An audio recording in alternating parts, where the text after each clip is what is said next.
un sportif qui n'est pas d'aujourd'hui, c'est Eric Liddell. Eric Liddell, ça vous dit rien? Et bien sûr, notre sœur qui est écossaise connaît, et vous allez comprendre pourquoi. Eric Liddell, si je peux vous aider, c'est peut-être le film qui est paru sur un sportif, c'était Chariot de feu, qui retraçait assez bien la vie de Eric Liddell. Donc c'est pas tout jeune, hein, puisque Eric est né en 1902 et décédé en 1945. C'était un ancien joueur de rugby de l'équipe d'Écosse. Ah, ces Écossais. Mais il était aussi un athlète de très haut niveau. Il a été le vainqueur du 400 mètres des Jeux Olympiques en 1924. Mais sa distance préférée, c'était le 100 mètres.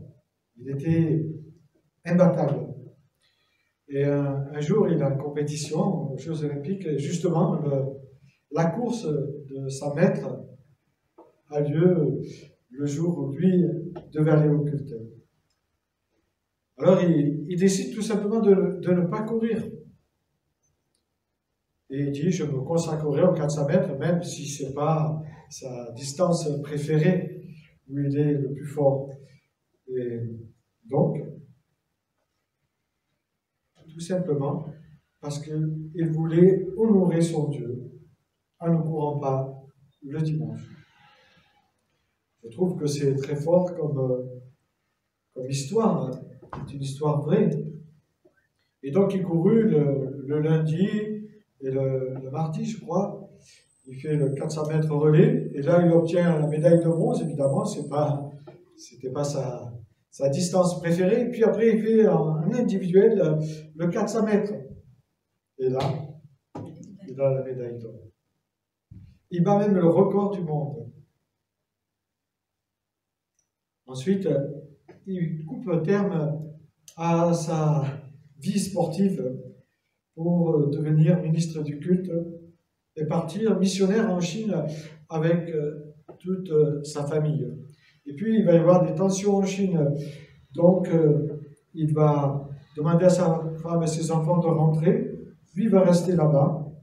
Mais malheureusement, en 1941, la situation se dégrade. Il est interné dans un camp de travail.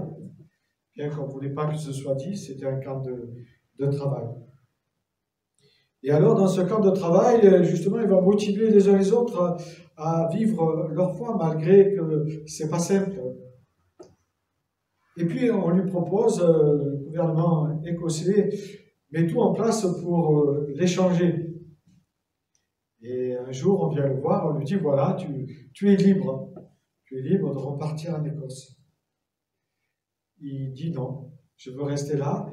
Et il laissa sa place à une femme qui était enceinte. Quelque temps plus tard, il mourut, et on pense que c'était une tumeur.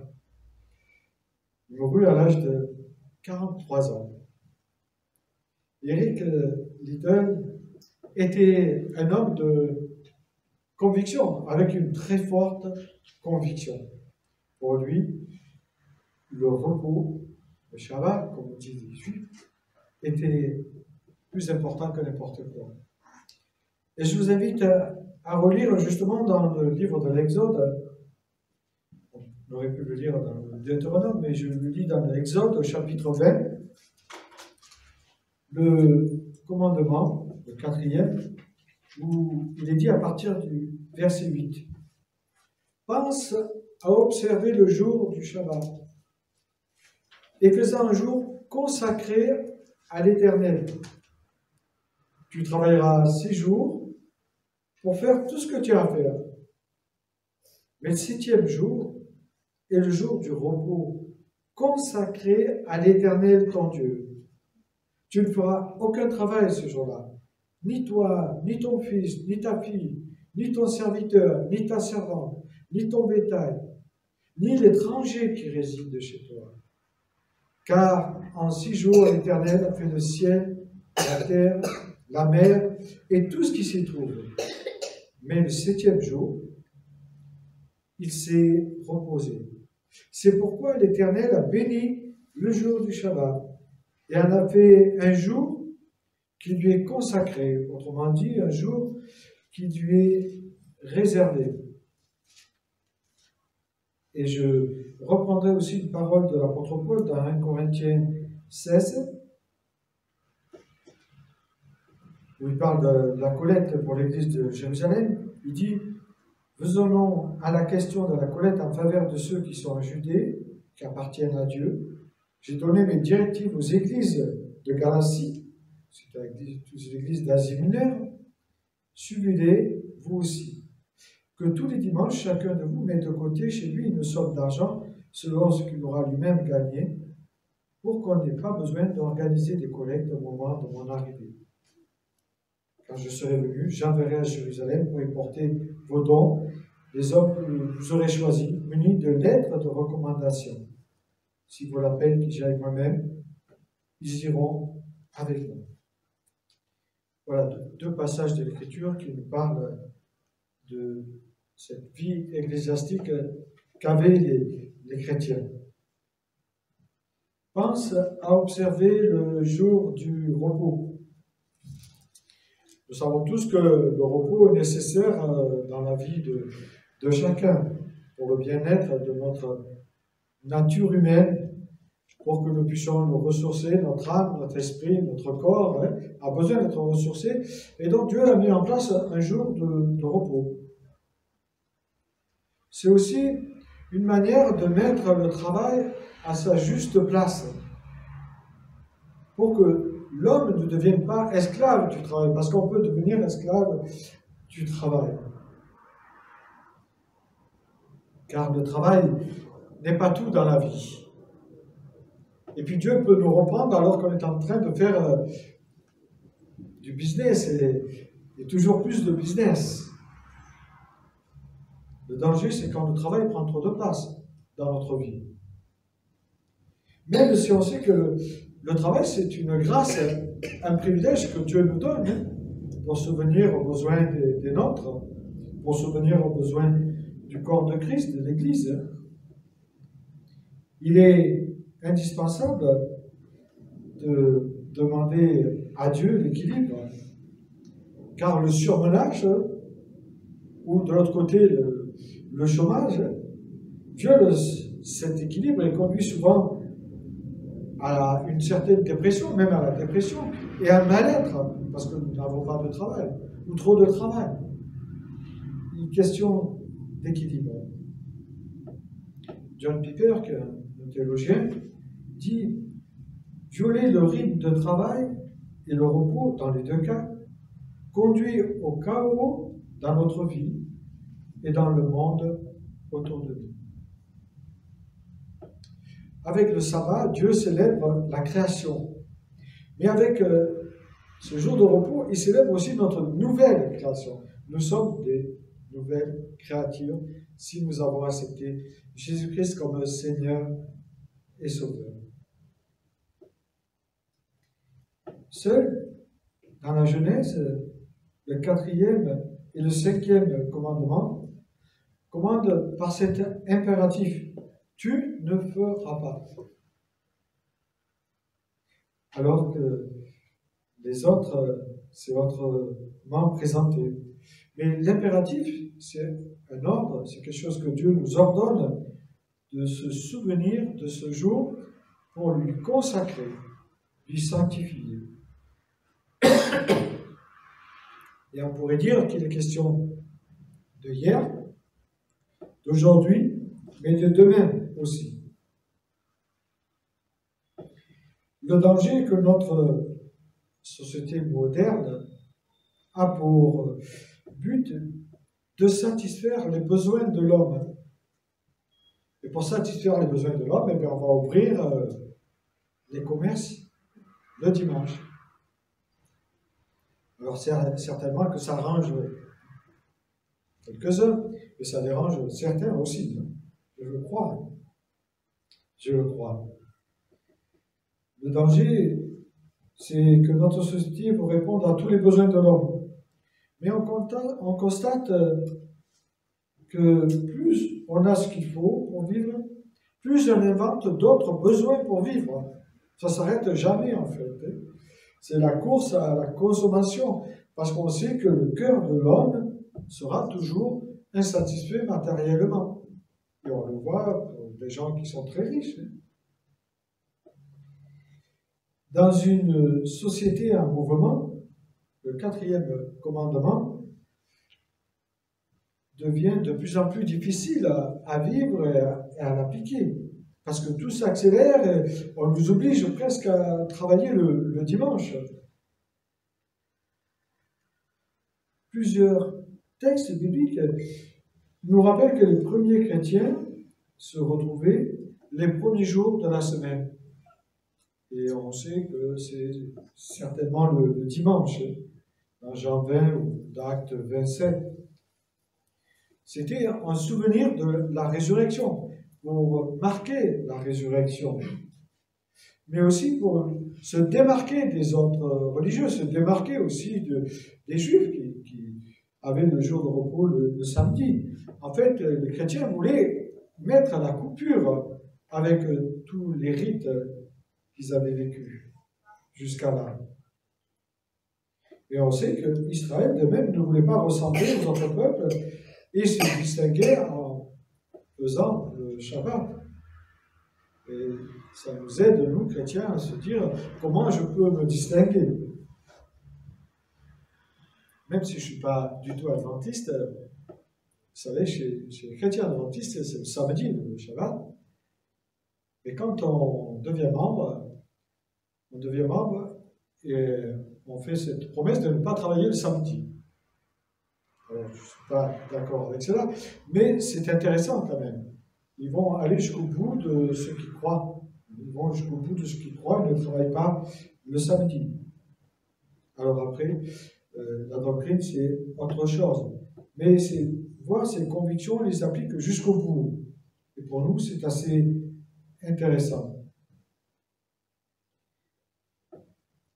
Une façon de se démarquer serait pour nous chrétiens comme de faire comme Éric Liddell, mais ce n'est pas toujours simple et facile pour tous. Le Nouveau Testament nous révèle aussi que c'est en ce jour, le dimanche, qu'il y a la plus belle révélation que Dieu fait aux hommes. Vous savez où se trouve la plus belle révélation que Dieu fait à son peuple? Dans le livre de la Révélation, dans le livre d'Apocalypse. Dans Apocalypse 1, chapitre 1, verset 10, il nous est dit que Jean est ravi à l'esprit, et c'est le jour de la résurrection. C'est le dimanche. Alors, être passé du samedi au dimanche, ce changement provient aussi que les pères de l'Église ont perpétué cette tradition. Que ce soit Ignace, Justin ou Tertullien, ils mentionnent le dimanche comme le jour où ils se réunissent en assemblée. En assemblée, il dit en assemblée des fidèles. N'oublions pas aussi que les premiers chrétiens, par reconnaissance, se rassemblaient pour célébrer Dieu le dimanche. Et ce dimanche, ils recevaient l'enseignement des apôtres, ils priaient, ils participaient à ce repas que nous avons participé du Seigneur. Et cela malgré les persécutions qui planaient sur leur tête, ou qui vivaient peut-être. Et c'est la même chose aujourd'hui pour les chrétiens en Orient et dans d'autres pays. Ils se retrouvent aussi. Ils osent, je dirais, se retrouver. Et on sait qu'ils faisaient dans des demeures grandes privées. Dans Corinthiens 16, on parle de grandes maisons, de notables, certainement, qui pouvaient accueillir beaucoup de monde. Puis ensuite, on voit qu'au fil du temps, ça va être dans des grands édifices, des bâtiments publics. Et lorsque le christianisme est institué par Constantin, comme religion officielle, ça va être dans des églises construites tout esprit. De tout temps, le culte a été un pilier fondamental de l'Église chrétienne. Et puis, une Église, bâtiment, même si on sait très bien que l'Église, c'est nous, c'est pas les bâtiments. Une église, un bâtiment, interpelle, parle à ceux qui cherchent. On peut penser à David, justement, qui a vu cette croix. On peut penser aussi à votre sœur qui a vu la croix et qui s'est dirigée ici. Donc, l'Église est importante. Dans l'Église, on célèbre Dieu et on peut grandir ensemble, malgré les frictions qu'il peut y avoir entre nous, parce qu'on fait partie tous du corps de Christ. Mais parce que c'est aussi une exigence demandée par Dieu. Plus de 150 fois, il est question de communion fraternelle. La grande question est, aujourd'hui, le chrétien peut-il travailler le dimanche? Là, je vais mettre peut-être certains à l'aise, mal à l'aise, et je vais les rassurer, en disant qu'on peut travailler le dimanche. Et je continue, et attendez la suite. Rappelez-vous des paroles de Jésus, ce qu'il a dit dans Marc 2, 27. Il dit, le sabbat est fait pour l'homme, et non l'homme pour le sabbat. Alors, il y a aussi un danger. Le danger serait de ne pas avoir d'autres moments en semaine pour se retrouver avec les frères et sœurs, et je dis bien communautairement, afin de vivre cette communion fraternelle à laquelle nous sommes appelés pour se ressourcer, car nous apprenons les uns des autres. En tout cas, pour ma part, je dois dire que j'apprends. L'important est d'avoir un jour dans la semaine de culte avec les frères et sœurs. Car si nous n'en avons pas, cela revient quelque part à s'exclure des promesses que Dieu nous a faites. On ne peut pas être et dire je suis un chrétien, un électron libre, ça n'existe pas dans la Bible. On ne peut pas vivre sa foi en solitaire, ça n'existe pas dans la Bible. La Bible parle de solidarité du corps. Et cette solidarité est difficile à vivre. Hein. Si nous sommes en bonne santé, Internet, la télé, la radio ne doivent pas être, doivent être plutôt que des moyens provisoires pour pallier à un temps où je ne peux pas aller au culte parce que je suis malade ou je n'ai pas d'église aux environs. Mais ça doit être comme moyen provisoire. Ensuite, je dois me retrouver avec des frères et sœurs parce que Dieu nous donne un commandement. Et si je ne veux pas, eh bien, je désobéis à ces commandements. Et je vous laisse vous arranger avec le Seigneur. Le culte est le moment où nous pouvons prier les uns pour les autres, prendre le repas ensemble du Seigneur, écouter la parole, chanter les cantiques, passer du temps ensemble, etc. Le culte de la Nouvelle Alliance inaugure justement la Nouvelle Alliance, par laquelle le Christ nous a scellés par grâce, parce que nous savons que nous sommes sauvés par grâce. Mais la grâce, on ne peut pas en faire n'importe quoi. Aujourd'hui, la question n'est pas de savoir si l'on rend un culte à Dieu de telle façon, tel jour, plutôt qu'un autre, ou tel Dieu plus important qu'un autre. Non, ça, c'est pas le plus important. Qu'on se réunisse le samedi soir, le dimanche matin, ou un autre jour de la semaine. Parce qu'on est obligé de s'adapter. Je pense à des églises à Paris, ils font le culte le samedi parce que le dimanche, c'est très compliqué pour eux. Ou le dimanche soir, même dans des villes comme Bordeaux, il y a des cultes et je trouve cela très bien. Ce qui est important, c'est de consacrer un jour de repos au Seigneur. Un jour pour lui rendre un culte, pas pour dormir tout le temps. Hein. On peut dormir, hein, mais le jour du repos, c'est pour le consacrer à Dieu. Car nous lui devons ce culte. C'est rendre et répondre à celui qui nous a fait grâce. En fait, c'est de la reconnaissance, tout simplement, vivre la communion fraternelle. Et je dirais qu'ils sont trop nombreux, ceux qui oublient l'essentiel, et qui se trouvent toutes sortes d'alibis pour ne pas se retrouver le jour du culte. Ah, j'ai pas le temps. Ah, je dois rester en famille. Partir en week-end, j'ai un week-end. Ah, je veux dormir parce que j'ai une semaine trop chargée. Puis le culte est trop long, trop liturgique. Le langage aussi est abstrait, les cantiques sont vieillots. Ah, des alibis comme ça, on sait en sortir. Est-ce qu'ils sont valables devant le Seigneur? C'est à vous de vous demander et de lui demander à lui. Certes, le culte n'est pas obligatoire, on peut manquer pour certains événements, mais pour certains. Mais s'il n'est pas obligatoire, il est essentiel, le culte. Comme le dit si bien cet homme, le culte n'est pas le centre de notre vie chrétienne, mais il est et doit être au centre de notre vie chrétienne. Il est le moment où les récits bibliques prennent sens dans l'aujourd'hui de notre vie. Il est le moment où les récits bibliques s'actualisent.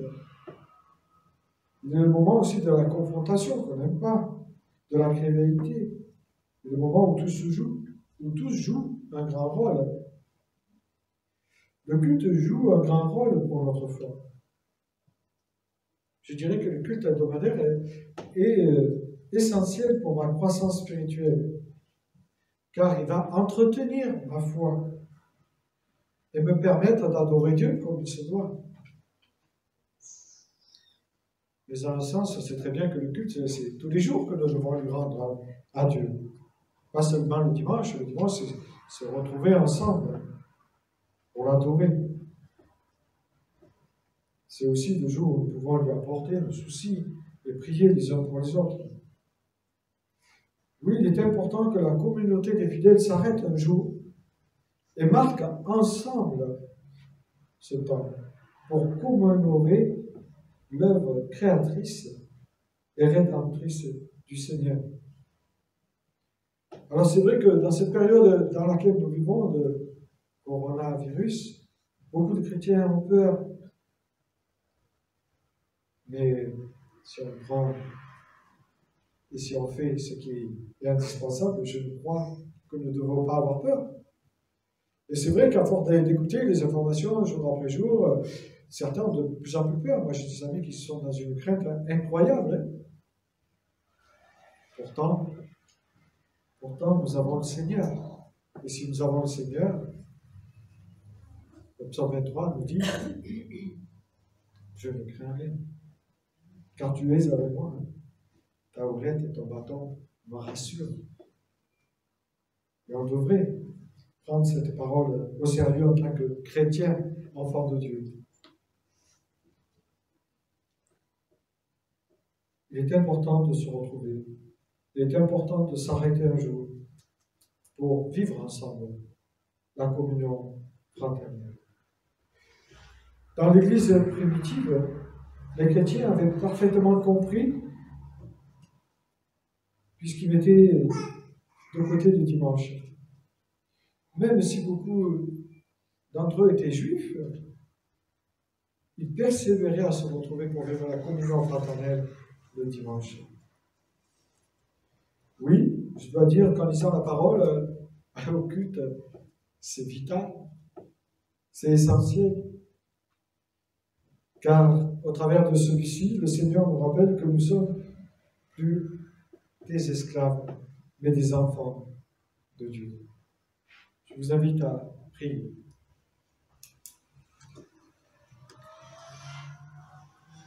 Seigneur notre Père éternel, merci. Merci pour ce temps que nous vivons, de ce temps, on pourrait dire, de tempête, dans cette période de coronavirus, que tu nous donnes de ne pas avoir peur, de ne pas être inquiet, de savoir que tu es présent ici, ce matin, mais aussi présent par ton esprit en nous. De nous, Seigneur, d'être rassurés, de ne pas avoir peur du lendemain, car le lendemain se suffit à lui-même. Oui, Seigneur, que tu nous visites, que tu nous remplisses de cette force qu'ont nos frères qui sont sous la persécution et qui vivent aussi ces événements de coronavirus, mais qui se retrouvent quand même malgré cela.